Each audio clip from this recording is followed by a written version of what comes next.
Ever wondered how a small trading post became the city that never sleeps? Let's rewind the clock almost 400 years to 1624. Before the skyscrapers and yellow cabs, there was New Amsterdam, a tiny Dutch settlement on the southern tip of Manhattan Island. It was a rugged outpost, a place for fur traders, farmers, and adventurers looking for a new life. Life was tough, but it was the beginning of something extraordinary. But history had other plans. In 1664, the British sailed into the harbor and took control without a single shot being fired. They renamed it New York, in honor of the Duke of York, and the city's destiny was forever changed. Under British rule, New York began to stretch its legs. Streets were laid out, the port buzzed with activity, and trade routes connected it to the far corners of the globe.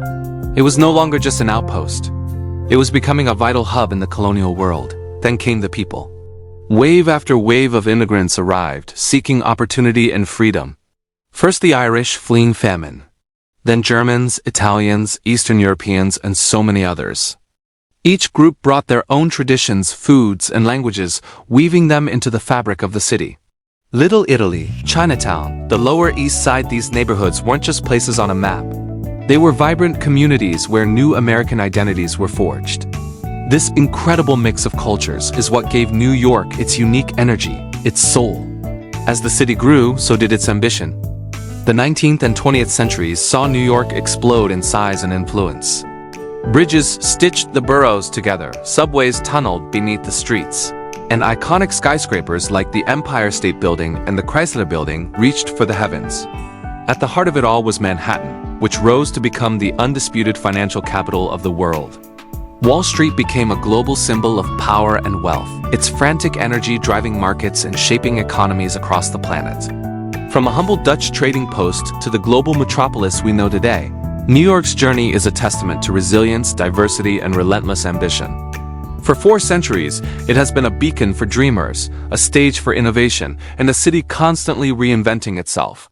And as we look towards 2025 and beyond, one thing is certain: New York will continue to evolve, to inspire, and to capture the world's imagination. It's a story that's still being written every single day on its bustling streets. It wasn't just built on dreams, it was built on steel. Let's rewind to the late 19th century. Cities were booming, land was scarce, and the only way to go was up. But traditional brick and stone buildings had their limits. The walls had to be incredibly thick at the bottom to support the weight, making them impractical for anything too tall. Then came a game changer: steel frame construction. This revolutionary technique used a strong, lightweight steel skeleton to support the building's weight. The outer walls, now called curtain walls, were just for show and weather protection. Suddenly, height had no limit. This innovation kicked off a race to the sky. The first true skyscraper, the home insurance building in Chicago, rose in 1885, but New York City quickly became the heart of the skyscraper boom. You see, Manhattan is an island built on super strong bedrock, the perfect foundation for these new giants. The city's grid layout and booming economy created the perfect storm for vertical growth. The early 20th century gave us some of the most beautiful and iconic skyscrapers ever built. Take the Flatiron Building from 1902. Its unique triangular shape, forced by the intersection of Broadway and Fifth Avenue, made it an instant landmark. It wasn't the tallest, but it was certainly one of the most photographed. People were mesmerized. Then came the Roaring Twenties, a decade of extravagance and ambition. This era gave us the stunning Art Deco masterpieces. First, the Chrysler Building, completed in 1930. Its gleaming, terraced crown with its triangular windows was designed to look like a car's radiator grille. For a brief, glorious 11 months, it was the tallest building in the world. But its reign was short-lived.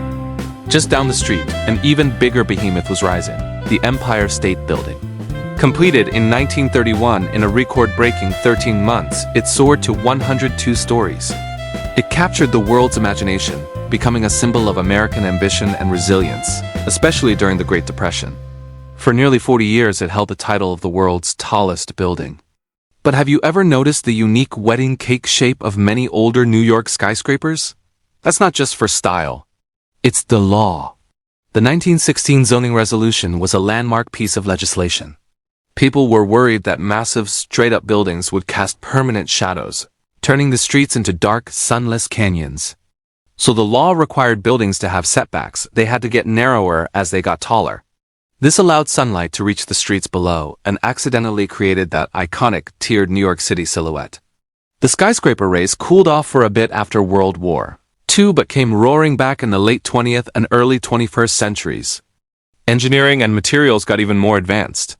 Glass became the new skin for these modern giants. Think of One World Trade Center, a powerful symbol of rebirth, rising to a symbolic 1,776 feet. Or the gleaming new towers at Hudson Yards, which literally built a new neighborhood on a platform over a working rail yard. These aren't just buildings. They're feats of engineering that are reshaping the city's skyline once again. So why did New York become the capital of skyscrapers? It was the perfect combination of geology, geography, economic power, and raw ambition. The city's bedrock provided the foundation. Its island status made upward expansion a necessity, and its spirit of competition fueled the race to the clouds. From the first steel frames to the glass-clad megatowers of today, it all starts underground. In 1904, the first subway line roared to life, forever changing the city's pulse. Suddenly, the far-flung boroughs were connected. People could live in Queens and work in Manhattan. This massive expansion fueled an explosion of growth, stitching together 5 distinct boroughs into one sprawling metropolis. The city was on the fast track, growing taller and spreading wider every single day. But then, the Roaring Twenties came to a screeching halt with the Great Depression. The city that never sleeps was hit hard.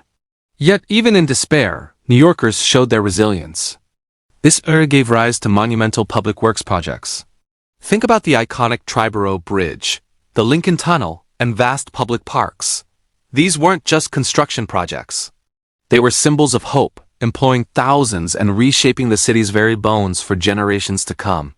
After World War II, victory brought a new kind of boom. GIS returned, families grew, and the American dream shifted towards a house with a white picket fence. This led to a massive migration to the suburbs. Places like Long Island and Westchester beckoned, and for a time, it seemed like the city's best days might be behind it. The inner city faced neglect as resources and residents flowed outward. This decline set the stage for the gritty, tough decades of the 70s and 80s. New York gained a reputation for crime and decay. Times Square was a far cry from the tourist hub it is today. The city was on the brink of bankruptcy. It was a period of struggle, a true test of the city's spirit. But New Yorkers are nothing if not survivors. And survive they did. The 90s marked the beginning of a stunning rebirth. A crackdown on crime, a booming economy, and a renewed sense of civic pride transformed the city. Neighborhoods once considered dangerous began to see new life. It was the start of an incredible comeback story, a testament to the city's ability to reinvent itself against all odds. This rebirth led directly into the era of gentrification and rapid redevelopment we see today. Old warehouses in Soho and Tribeca became trendy lofts. Industrial waterfronts in Brooklyn turned into luxury high-rises with stunning skyline views. This process has been complex, bringing new energy and investment but also raising tough questions about affordability and who gets to call the city home. From the rumble of the first subway to the gleaming towers of the 21st century, New York's story is one of constant change, of boom and bust, of struggle and triumph. It's a city forged in the fires of history, always evolving, always surprising, and always, undeniably, New York. New York City is a masterclass in urban transformation, where entire neighborhoods have risen from the ashes, sometimes literally, to become global icons. Let's take a journey through 5 of the most incredible comeback stories. First up, Times Square. Today, it's the dazzling heart of global entertainment, a whirlwind of bright lights, Broadway shows, and bustling crowds. But rewind to the 70s and 80s and you'd find a completely different scene. It was known as one of the most dangerous and seedy parts of the city. The transformation was massive, a deliberate effort to clean up the area and rebrand it as a family-friendly tourist destination. From a no-go zone to the crossroads of the world, this is urban renewal on a grand scale. Next, let's cross the bridge to Brooklyn. For much of the 20th century, Brooklyn was an industrial powerhouse. But as industries declined, many areas fell into disrepair. Then, something amazing happened. Artists and creatives priced out of Manhattan started moving in, drawn by the spacious lofts and cheaper rent. Neighborhoods like Dumbo, which stands for Down Under the Manhattan Bridge Overpass, went from abandoned warehouses to trendy art galleries, chic boutiques, and stunning waterfront parks. Brooklyn wasn't just revitalized. It was reborn as a global capital of cool. Now, let's head back to Lower Manhattan. The tragedy of September 11, 2001, left a deep scar on the city and the world. In the aftermath, the future of this historic area was uncertain. But New York's spirit is unbreakable. From the dust and debris rose a powerful symbol of resilience. The 9/11's Memorial and Museum offers a solemn space for reflection, while the soaring One World Trade Center redefines the skyline. The area has become a vibrant hub for business, residents, and tourism, proving that even in the face of unimaginable loss, renewal is possible. Let's travel uptown to Harlem. Famous for the Harlem Renaissance of the 1920s, it was the epicenter of black culture, art, and intellectual life. But like many urban neighborhoods, it faced economic challenges in the following decades. Today, Harlem is experiencing a second renaissance. It's a neighborhood that proudly celebrates its rich history with landmarks like the Apollo Theater, while embracing a dynamic present. New restaurants, shops, and cultural institutions are flourishing, creating a unique blend of old and new, and forging a modern identity that honors its legendary past. Finally, we arrive in Queens. What's its transformation story? It's a story of people. Over the past few decades, Queens has quietly become one of the most ethnically and linguistically diverse places on the entire planet. Walk through neighborhoods like Jackson Heights or Flushing, and you'll hear dozens of languages and find food from every corner of the globe. It hasn't been a top-down redevelopment, but a grassroots transformation driven by immigrants from all over the world who have made it their home. Queens is a living, breathing testament to New York City's identity as a global melting pot. From the glitz of Times Square to the quiet resilience of Queens, these transformations show us that a city is never static. It's a living organism, constantly changing, adapting, and rebuilding. What are some incredible neighborhood transformations you've seen in your city? What will New York City look like in 2050? Forget what you think you know, because the city that never sleeps is about to get a massive upgrade. We're talking about a future that feels straight out of science fiction, but it's happening sooner than you think. Imagine a skyline not just of towering skyscrapers, but of living, breathing green buildings. By 2050, smart city technology will be woven into the very fabric of New York. Buildings will generate their own power with solar glass, harvest rainwater, and be covered in vertical gardens, cleaning the air we breathe. Sensors embedded in the streets will manage traffic flow, optimize energy use, and even predict when a pothole needs fixing before it forms. It's a vision of a hyper-efficient, eco-friendly metropolis. But what about the water? We all know sea levels are rising, and for a city of islands, that's a huge challenge. New York's answer is a revolutionary redesign of its waterfront. Instead of just building higher walls, we'll see a multi-layered defense system. Think sprawling parklands that can absorb storm surges, elevated promenades, and even artificial islands that break up wave energy. The East River and Hudson won't just be something to look at. They'll become integrated, resilient public spaces, blending nature with urban defense. It's not about fighting the water, but learning to live with it, creating a blue way that protects the city while offering stunning new recreational areas for everyone.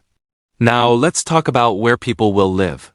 The affordable housing crisis is one of NYC's biggest problems, but the next few decades will see bold solutions. We're looking at the rise of mega-developments in places like the Bronx, Queens, and even over existing rail yards. These won't be just apartment towers. They'll be self-contained communities with their own schools, shops, parks, and healthcare facilities. And the buildings themselves will be innovative, using modular construction to go up faster and cheaper, with a focus on creating mixed-income neighborhoods to foster a more equitable city. This isn't just about building more apartments. It's about reimagining community living from the ground up. Getting around the city is also about to be completely transformed. Say goodbye to the packed subway cars and traffic jams of today. While the MTA works on modernizing the signal system to run more trains, a new player will enter the game: autonomous transit. Imagine fleets of electric self-driving shuttles and pods zipping you around the 5 boroughs, available on demand through an app. They'll connect neighborhoods that are currently transit deserts and make the last mile of your journey seamless. And what about above ground? We could see dedicated lanes for autonomous vehicles, and maybe even aerial gondolas connecting places like Governor's Island to Manhattan, turning your commute into a scenic ride. So what's the big picture? By 2050, New York City will be smarter, greener, and more resilient. It will be a city of stunning green architecture, dynamic waterfronts, and innovative communities. It will face its challenges head-on with creativity and ambition, proving once again why it's the greatest city in the world. The evolution of New York is constant, and the next chapter is going to be the most exciting one yet. It's a future where technology and nature coexist, creating a more livable, equitable, and awe-inspiring home for millions. What part of this future are you most excited about? Let me know in the comments below. Thanks for watching, and if you enjoyed this glimpse into tomorrow, make sure to hit that subscribe button for more explorations of our future world.